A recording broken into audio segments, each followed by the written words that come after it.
Last week, I had the honor of speaking with Shannon from Mayernik Kitchens. She is an herbalist as well as a herb farmer.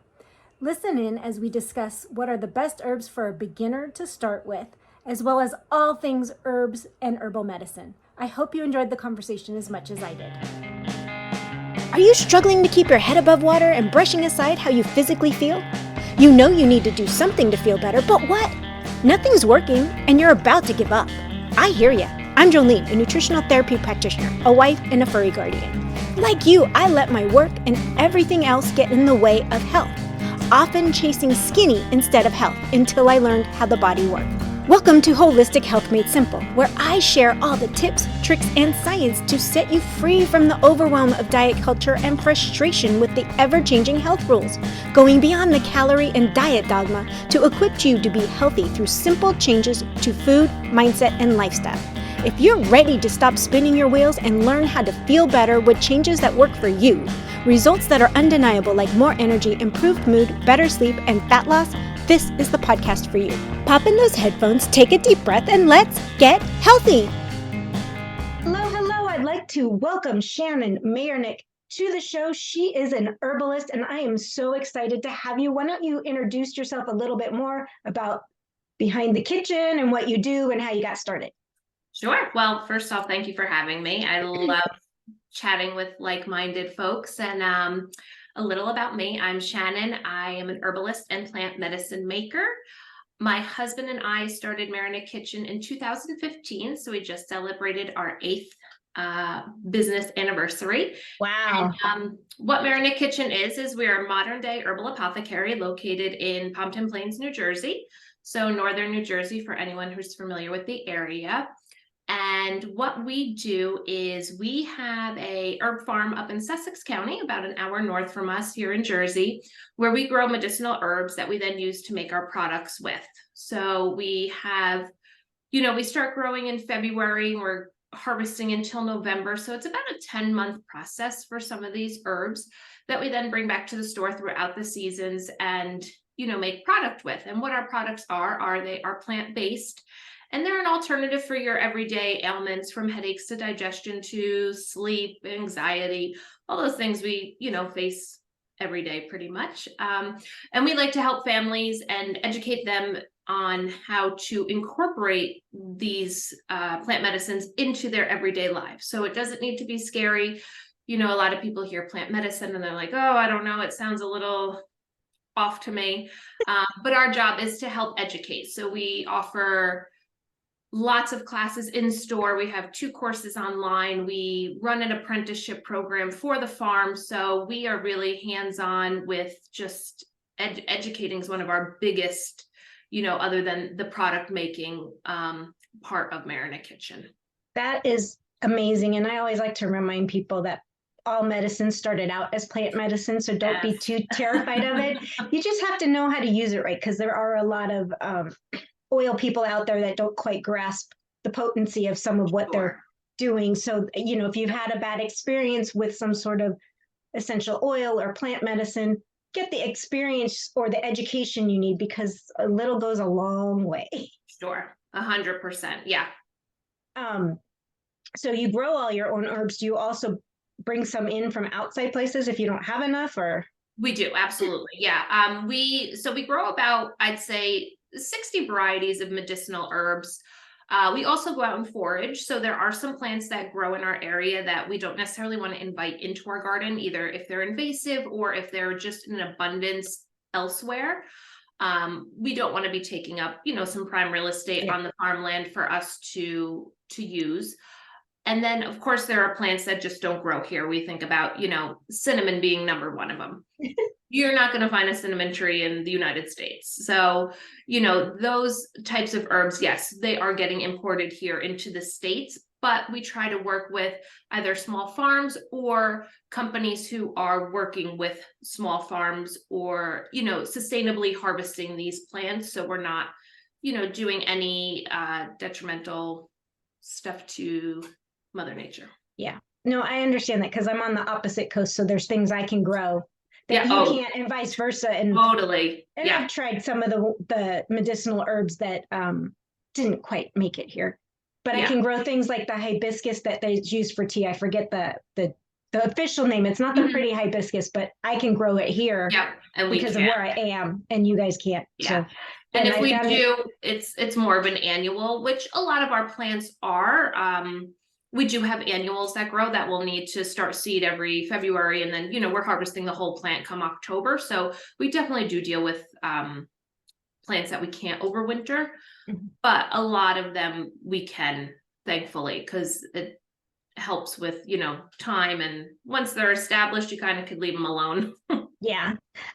So when it comes to someone's health, especially this time of year, I think I'm gonna what are some herbs that are easy for people, like maybe to put in a tea or something to get started, like to understand, because actually most teas that we have that are herbal teas can be medicinal. I mean, I have echinacea growing out there. I haven't harvested yet because I'm only on my second year. So I know I was told to wait.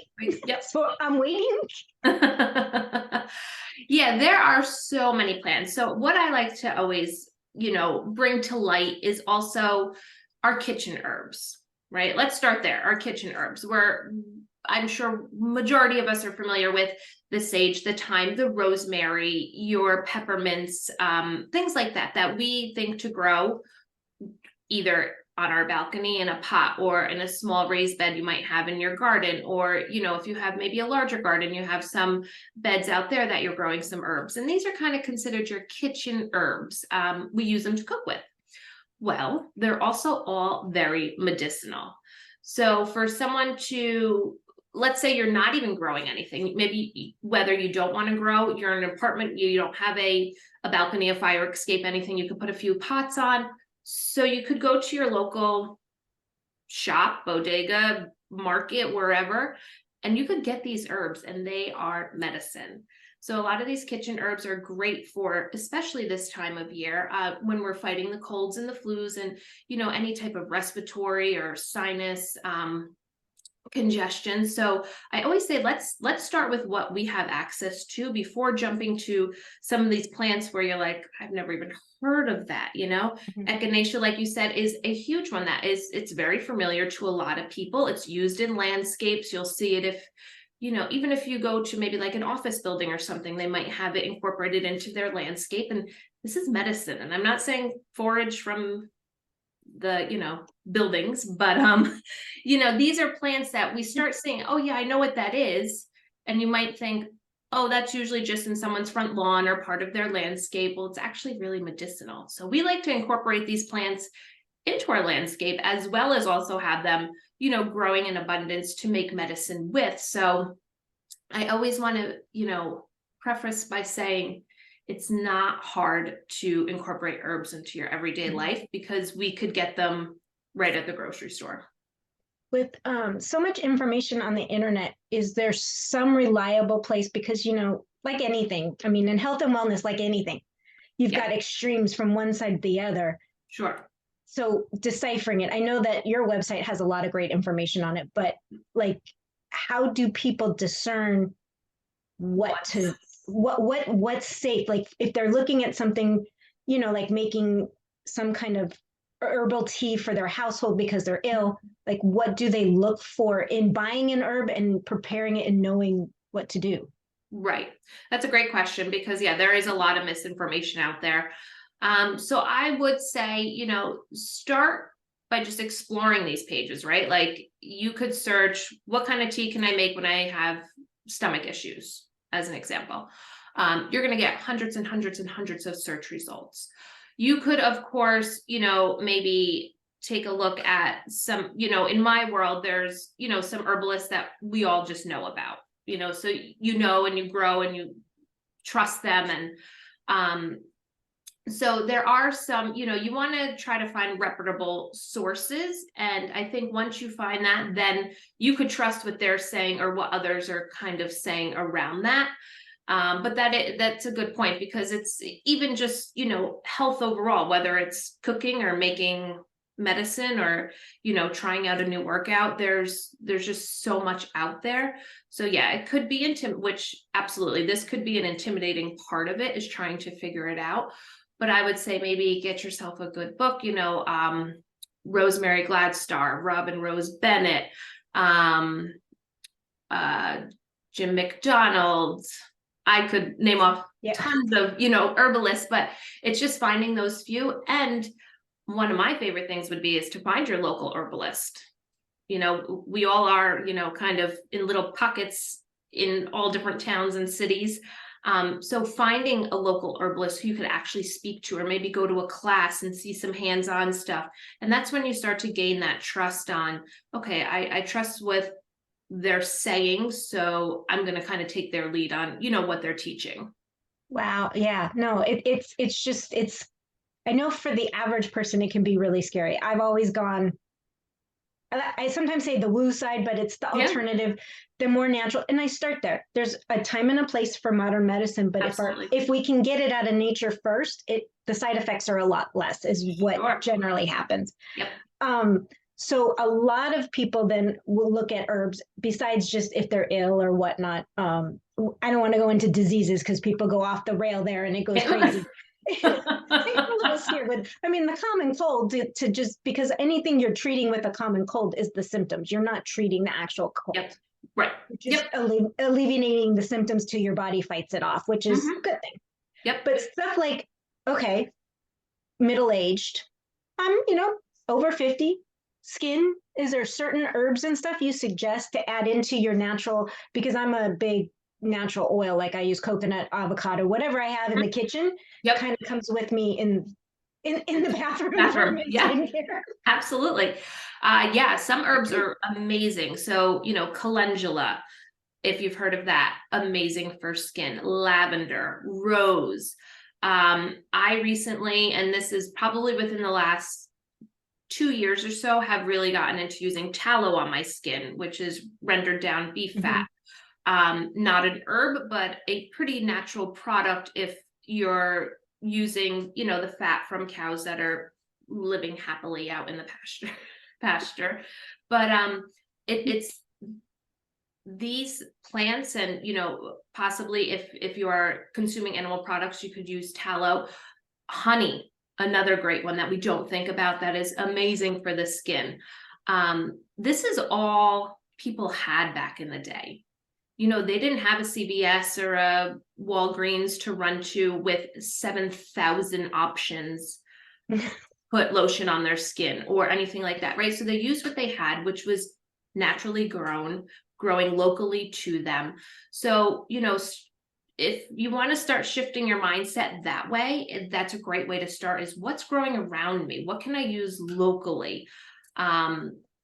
We use a lot of hydrosols. We make a lot of hydrosols. I use a ton of hydrosols, which is literally just the distillation of a plant. So we take fresh plant material, pour some water over it, and let it distill through steam. So it gets very hot. It breaks the plant material, and it releases essential oils and the byproduct of the essential oil, which would be a hydrosol. And I use those on my skin literally all day. I have them throughout the house, like in my office, in the bathroom, in the kitchen. We have samples in the store. So when I'm at the shop, I'll just spray my face with them. And it's just these, it's literally plant water that I'm spraying on my face, but it's hydrating, it's moisturizing. It's just feeding my skin with goodness. And I'm not clogging my face with crap, pretty much. Yeah. No, and it's true. I'm a big proponent of using tallow. It's just sometimes it's harder to find in certain areas that, from a reliable source. Like, I'm not going to go where I live in the city to just a store and buy it. I'm going to go to my farmer's market. I know there's a couple regenerative farms out there that I can get it from. Yep. It's not as simple. Like, I'll even cook with tallow. I'm that extreme, but it's just using it for a lot of people. They're like, what? You're putting oil on your face? And it's like, it goes against what they think. But when your skin's dry, it actually needs the oil. It doesn't need these chemical moisturizers. It needs something that's drying it out even more. Exactly. Because there's alcohol in it and this and that. Even to remain, a conversation came up the other day with somebody asking about my makeup remover. I'm like, well, I just put a little bit of avocado oil, olive oil, coconut oil on a cotton ball, wipe it off, then wash my face. Like, it's not that hard. Yeah. You don't have to spend a lot of money on oil. And that's the thing. It becomes very like complicated and convoluted when people start thinking about all these things that they want to use or, buy. And it just, if you have a few good skin products, yeah, you're going to maybe spend a little money, but you're not going to, it's not crazy. Yeah. You could grow some lavender, infuse it in avocado oil or in jojoba oil and, make a lovely skin oil that way. And it pretty much comes down to pennies compared to what you'd be spending sometimes in the store. So what in your store, like your store, do you specialize in? Do you sell the herbs or more tinctures? Tinctures. Tinctures. A little bit of both. I would say we definitely have more already made products than dry herbs. We do have a dry herb section. We're not growing on scale where we could be producing, hundreds of pounds of dried plant material. So our first goal is to harvest what we're growing to make our products with. And then when we have a surplus, if we had a great year of something, then we'll go ahead and dry that. And that becomes dried herb that we sell. So whether it's sold as, a tea blend or just as a single herb where people could then make their own blends, or we're hoping people are buying, a little canister of, I don't know, mugwort or something like that to then make a tincture with or to make a salve with, so we're kind of encouraging, you could buy this little bit of herb to start making your own products. So you're not buying a pound and then only needing a couple tablespoons. So most of our products that we do sell are already made and prepared and ready for you to take or use. Okay, great. No, that's good to know, because a lot of people are like, well, what do I do with it? I don't know how to make it. I just want to, you do it and Yep. Oh yeah. I'll use it. Yep. So the benefits of using some of these over, I don't know, something you get at the drugstore, are they comparable or better? I mean, I'm going to say they're better. I know the answer that I believe, but yeah. Yes, I would also say they're better. Number one, we're using a majority of our products might have 2 to maybe 5 ingredients, if that. We're also making very small batches, so the turnover is very quick. So we're not having anything sit on the shelf for a long amount of time. We package everything in glass, which is a huge component to, just overall health. And people that get to know and like and trust us, they see, whether they're following us on Instagram or through our newsletter, that we're starting seeds in February. We're then planting those plants out in April. We're then harvesting throughout the summer. So they literally see our hands are in this from day one of that seed being planted. So it becomes a connect, they have a much closer connection to the product just through us. If we were to go buy something off the shelf, we have no clue where the products came from, who made them, what lab they were in, how many warehouses or trucks they sat on. So it's that very close relationship from, our product to consumer, with us kind of just being that middle person to make and get it into their hands. Oh, that's awesome. No, the shorter the supply chain, always the better. The shorter the so I know somebody eventually will ask, we talked about tallow. What if you don't use animal products?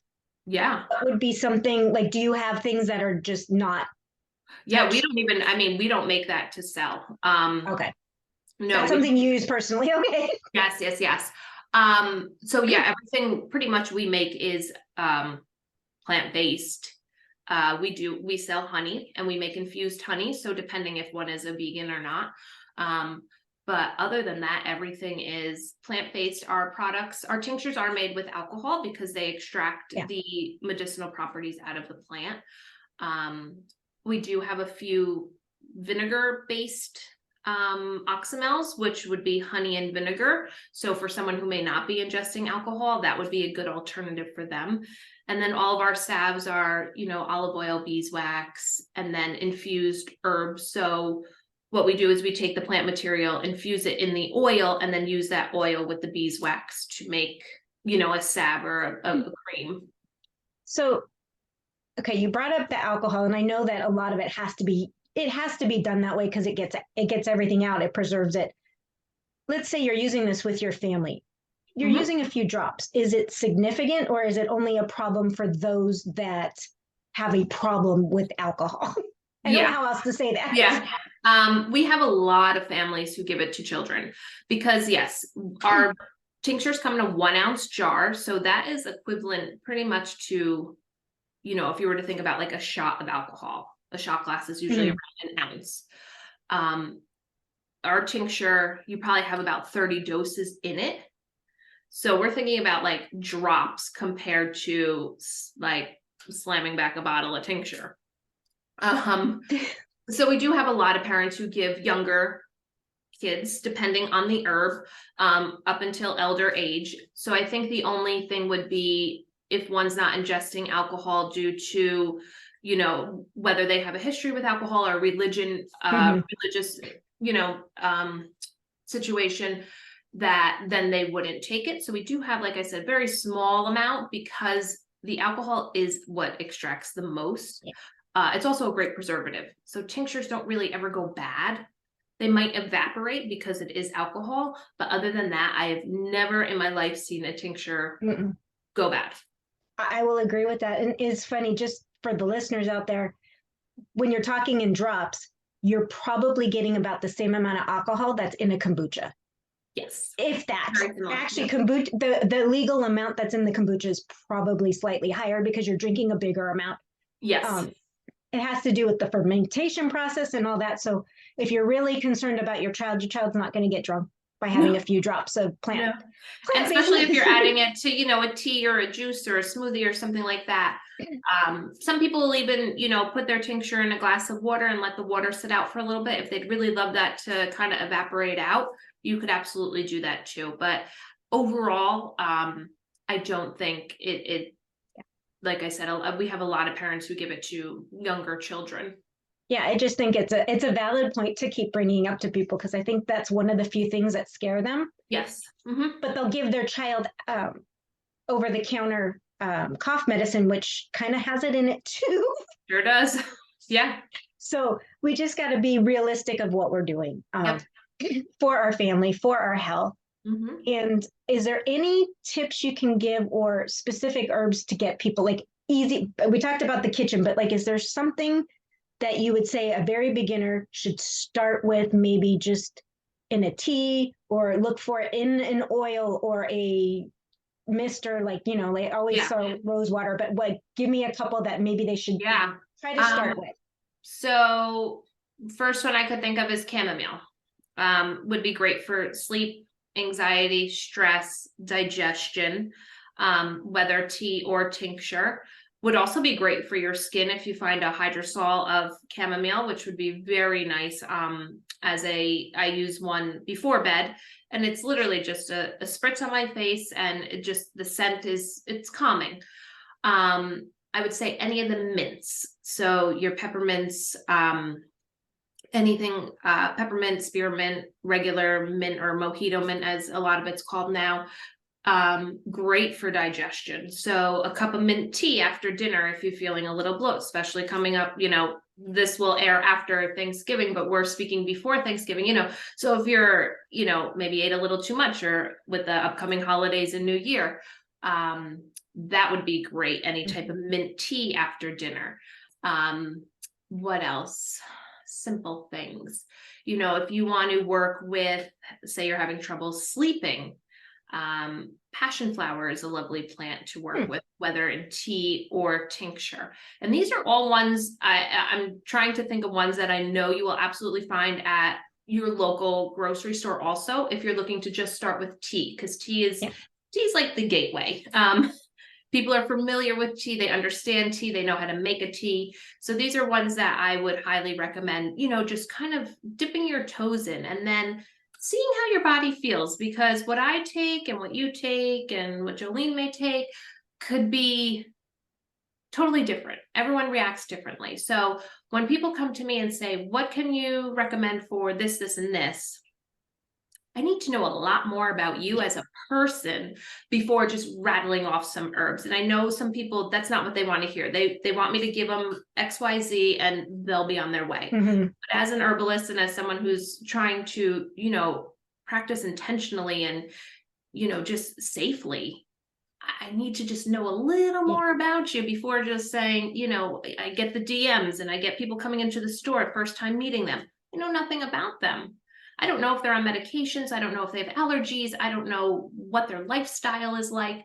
So it's getting to know your own body too, to see how it feels, how it reacts, and then, start incorporating more or something different into it. I absolutely love that because I take a very bio-individual approach, and I like to remind people that it's never one size fits all when it comes to health. Whether it's herbs, whether it's food, whether it's exercise, it's got to be tailored to what's going on with you right now. Yeah. And it's funny you brought up both chamomile and peppermint, because when I'm not feeling well, I tend to take one bag of each and brew it together with lemon. Nice. Yeah, absolutely. There's something about like the peppermint with your throat, and then the chamomile relaxes it, and I like lemon and everything. I'm just oh, me too. That's my California girl in me. It's like lemon and everything. Nice. It's and again, this is simple, right? You literally just take a tea bag and some lemon, maybe a little honey in there, and you've got yourself a cup of medicinal tea that could help with, so like you said, digestion, or you're just feeling run down, or maybe you're nervous, and the chamomile is going to help calm. So it's these small things that you start incorporating and then just keep building on, where it's a no-brainer to incorporate daily. Exactly. And I just want to point out one thing: mint, if you're going to grow it at home, keep it in a pot, please. Any kind of mint. I think we've all had that bad experience once where it just takes over, and it might die. If you water it, it comes right back. Oh yeah. It doesn't go away. At least out here it does. It does. Like, yeah. It's like, mine died because I forgot to water. It got too hot. Watered it. It came right back. And now that it's getting cold again, it'll go dormant. And then all of a sudden in the spring, it'll come right back. So, but keep it in a pot. It will take over. Yeah, it does. It absolutely does. Sometimes good problems, sometimes. It depends. Yeah. On a farm, I think it would be a bad problem. Yeah. We try to contain it. I have milk thistle growing in my grass right now because I didn't trim the buds, and they went to seed. Yeah. They went to seed all over in my grass. I'm like, whatever. I live on a farm. It's okay. So we have had, I really appreciate you taking some time out today, because I know it's a really busy time. Absolutely. And giving everybody some tips on the herbalist. Where can everybody find you? And do you have anything upcoming in the next couple weeks? So we do actually, and this would be available for everybody. We do a lot of classes, here in New Jersey in the store. We have a farm, we do things up on the farm. So that becomes a little more local, but we're going to be reopening our membership, which is a membership we host online with, live Q&As, and, just creating a community around incorporating all of these things, whether it's plant medicine or preserving what you've got growing in the garden. So canning and jamming and a little bit of, the homestead life. So we're going to be opening that up at the end of January, early February. So that's something anyone would be able to join, to become a part of our community. But yeah, we actually take December and January off of teaching because we teach for 10 months straight. So we take a little break just because it's also our busiest time of year. So we get a little quiet on the teaching end during these next 2 months. But then once, February hits, we're starting seeds, things are starting to grow. So that's when our season starts again. But yeah, that would be something you could look into if you're interested in joining a community of herbalists. And, we have a tiny little plot of land here that we actually live. We don't live on the farm. We live about an hour south of the farm. So on where we live, we have just, a little homestead here. But and then you could find us on social media, Facebook and Instagram. I am most active on, which is just at Mayernik Kitchen. And then also on our website, where we have a lot of information that anyone could learn from blog posts to just plant medica materia. We have 2 online courses that are evergreen, so you could jump into those and, enjoy them whenever you'd like. So that's just MayernikKitchen.com. Awesome. Awesome. Well, thank you so much for your time. Thank And you. I know that this is going to be posted right after Thanksgiving, but happy Thanksgiving Yes, you and too. happy holidays. Yes. And we will link everything in the show notes so people can find you for years to come, hopefully. And thank you so much. And I will see you next time around. Sounds good. Thank you. Thanks. Bye. Thanks for listening in today. I hope you got some nuggets to take on your health journey. Remember, this podcast is for educational and entertainment purposes. No medical advice is being given. By listening to this podcast, you agree to the full disclaimer, which is linked in the show notes. If you found this podcast helpful, could you take 30 seconds and leave a review? Your feedback means the world to me, and it helps others discover my show. Once again, thank you for being part of my community. Until next time, have a blessed day.